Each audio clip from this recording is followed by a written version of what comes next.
کتنا نقصان ہے، کتنا خسران ہے، کتنا گھاٹا ہے اس مرنے والے کا کہ جس کو بڑھا چڑھا کر رونے والے روتے ہوں، نام لے لے کر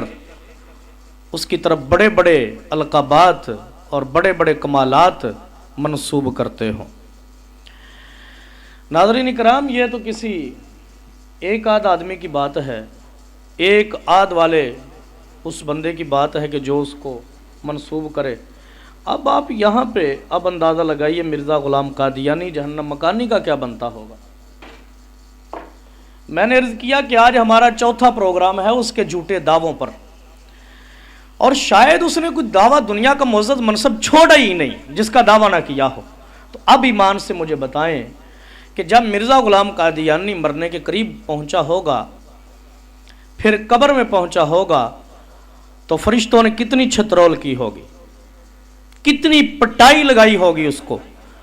کہ جب اس کے ماننے والے آج کے دن تک اس کی کتابوں میں سارا لٹریچر موجود، اس کے ماننے والے نعوذ باللہ اس کو پتہ نہیں کیا سے کیا مانتے ہیں، میں مسلسل آپ کے سامنے اس کے دعوے رکھ رہا ہوں۔ تو پھر بتائیے کہ جب اس کی موت کا وقت آیا ہوگا، فرشتوں نے کتنی چھترول کی ہوگی اس کی، کتنا اس کو ذلیل و رسوا کیا ہوگا، اور قبر کے اندر آج بھی یقیناً وہ عذاب قبر میں مبتلا ہوگا، اور حشر والے دن تو مزید انشاءاللہ العزیز وہ بھی اور اس کے ماننے والے بھی دیکھیں گے کہ محمد عربی کے در دولت سے منہ پھیرنے والوں کو کس رسوائی کا سامنا کرنا پڑتا ہے۔ ہمارے دادا مرشد سید السادات، فخر السادات، سید الاولیاء، مرکز ولایت آفتاب نقشبندیت، شیخ المشائخ حضور سیدنا پیر سید فیض محمد شاہ صاحب کنداری رحمۃ اللہ علیہ، آپ فرمایا کرتے تھے کہ بعض لوگ وہ ہیں کہ وہ مر جاتے ہیں، قبروں کے اندر ان کو قبروں میں عذاب دیا جا رہا ہوتا ہے، اور اوپر ان کے میلے لگ رہے ہوتے ہیں، اوپر ان کے عرس منائے جا رہے ہوتے ہیں۔ مطلب اس کا یہ ہے کہ ولایت نام کی ان میں اندر چیز ہی کوئی نہ تھی، بلکہ اگر ایمان بھی کامل ہوتا، اسلام بھی کامل ہوتا، تو کم از کم قبر کے اندر عذاب تو نہ دیا جاتا۔ تو کہا نیچے ان کو عذاب دیا جا رہا ہوتا ہے، چھتر پڑ رہے ہوتے ہیں، اور اوپر جناب ان کے میلے ٹھیلے لگے ہوتے ہیں اور ان کے عرس منائے جا رہے ہوتے ہیں۔ تو مرزا غلام قادیانی کا مسئلہ تو اس سے کہیں بڑھ کر ہے۔ جس ظالم نے صدیق اکبر ہونے کا دعویٰ کیا، عمر فاروق ہونے کا دعویٰ کیا، مولا علی ہونے کا دعویٰ کیا، امام حسین سے افضل ہونے کا دعویٰ کیا، صحابہ سے افضل ہونے کا دعویٰ کیا، سارے نبیوں کا مجموعہ ہونے کا دعویٰ کیا، محمد عربی کا ذل بلکہ عین ہونے کا دعویٰ کیا، اور سب سے بڑھ کر یہ کہ نعوذ باللہ من ذالک اس بدبخت نے لعین نے خدا ہونے کا دعویٰ کر دیا، خدا کا بیٹا ہونے کا دعویٰ کر دیا، خدا کی بیوی ہونے کا دعویٰ کر دیا، اور خدا کا باپ تک ہونے کا دعویٰ کر دیا، انا للہ، بلکہ خدا کا شوہر ہونے کا بھی دعویٰ کر دیا، انا للہ و انا الیہ راجعون۔ اب آپ اندازہ لگائیے کہ مرزے کی کتنی شترول ہوتی ہوگی۔ انشاءاللہ یہ تو قبر کو، حشر کو پتہ چلے گا، اس کے ماننے والوں کو بھی اور اس کو بھی، کہ دین اسلام کا مذاق اڑانے والوں کا حشر کیا ہوتا ہے۔ ناظرین کرام، یہ تو جھوٹ اور جھوٹوں کی مذمت پر میں نے تمہیدی چند ایک جملے آپ حضرات کے سامنے رکھے۔ اب آئیے ذرا مرزا غلام قادیانی کے جھوٹے دعووں کی طرف چلتے ہیں کہ جو اس نے مختلف مقامات پر مختلف جھوٹے دعوے کیے۔